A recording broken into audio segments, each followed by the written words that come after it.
He thought he was about to score the deal of a lifetime. $200 for a full set of luxury golf clubs from a grieving widow who didn't know what they were worth.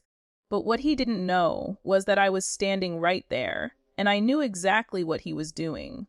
And let's just say, by the end of that yard sale, karma showed up in full swing. If you've ever seen someone try to take advantage of another person, especially someone vulnerable, you know that burning feeling of injustice. Hit that subscribe button like this video and share your own stories of sweet revenge in the comments. Because today, justice gets served one golf club at a time. It was one of those perfect Saturday mornings, the kind where the air still smells like coffee and the sun hasn't decided whether to roast you yet. I'd been hopping from one yard sale to another, just browsing, looking for some cheap golf gear since I'd recently gotten into the sport. I pulled up to this cozy little house on the edge of town. The kind of place where time feels slower. Old oak tree out front, faded, wired sale, sign that looked like it had been reused for decades, and a sweet old lady sitting behind a table full of clothes and knick-knacks. I started sifting through some shirts when I heard a voice behind me. "Hey, ma'am." A guy said, "You got anything golf-related?" The tone caught my ear immediately. Casual, confident, like someone who already expected to find a hidden gem. I turned around, and there he was, mid-40s maybe, dressed like a country club poster child. Polish loafers, crisp polo, watch that probably cost more than my car. His car, a shiny black SUV, was parked at the curb, engine still running. You could just feel the entitlement coming off him. The old lady smiled kindly. "Oh, yes, dear, my husband had some clubs in the garage. He passed away recently, I'm afraid. I don't really know what they're worth, though." Her voice cracked slightly when she said passed away. She looked so small next to that table, clutching her cardigan like it was keeping her together. The man's face barely changed.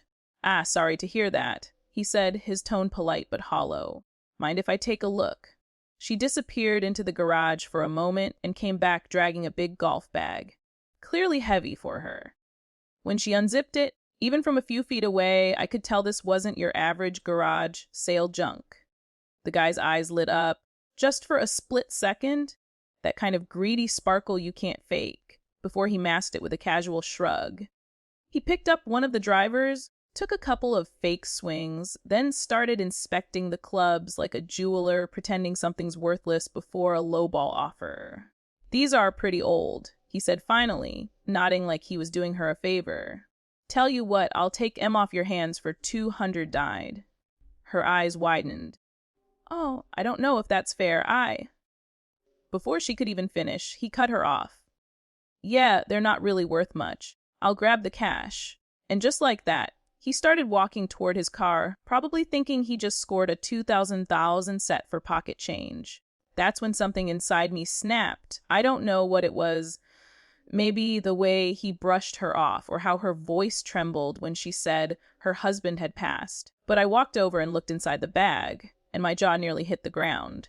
Almost new Titleist GT3 driver in 3 wood, a full set of Mizuno irons, gently used, Titleist wedges in near perfect condition, and the holy grail, a Scotty Cameron putter, pristine. Even the cart bag itself was high-end.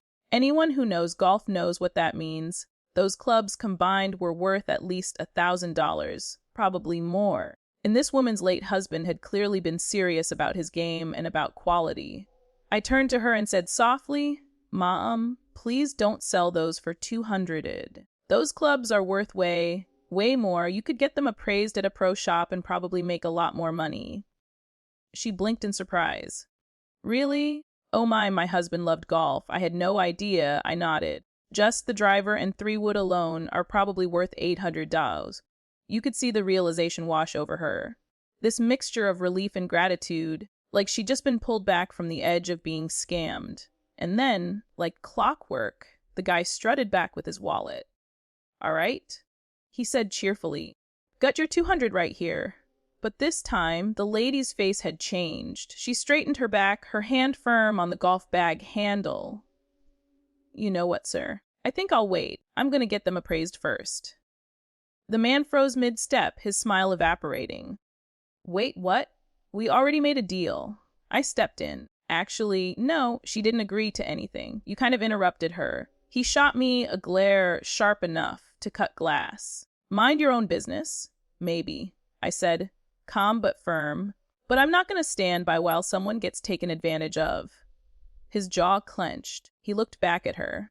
You can't just back out like that, lady. That's not how sales work. The old lady, bless her heart, shook her head gently. I'm sorry, sir. I'm not interested anymore. Please leave. And that was that. He stood there, gripping those $200 like they were going to fight for him. His face went red, then pale, then red again, like a toddler denied a toy. He finally stuffed the cash back into his wallet, muttered something under his breath, and stomped off to his SUV.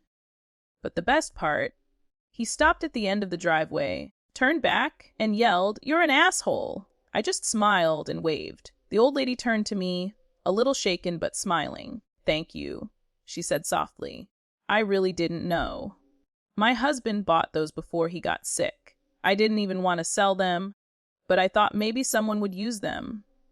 I told her to take them to the local golf course's pro shop, the one just a few miles away, and have them appraised. Later that week, she actually called the course and found out the full set was worth over $1,000's $200. They even offered to help her sell them to a buyer who'd appreciate them. Meanwhile, the guy who tried to rip her off, apparently he was a regular at that same golf course. Word got around. Let's just say his reputation took a nosedive. Fast. Golfers talk, especially when one of them gets caught trying to scam a widow. His little bargain hunter stunt made him a local joke. Karma, teeing off right on schedule.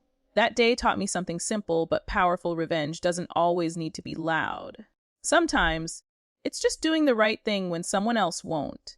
That guy thought he was smart, but all it took was a moment of honesty to flip the entire game. And honestly, watching him stomp off in frustration was more satisfying than any golf swing I've ever made. So what do you think? Was I out of line for stepping in, or was that justice well served? Drop your thoughts in the comments below. I read every one. If you've ever witnessed a scammer get what they deserve, hit like, subscribe, and share this video with someone who believes in karma with a conscience. Until next time, remember, sometimes the smallest act of honesty can become the sweetest revenge.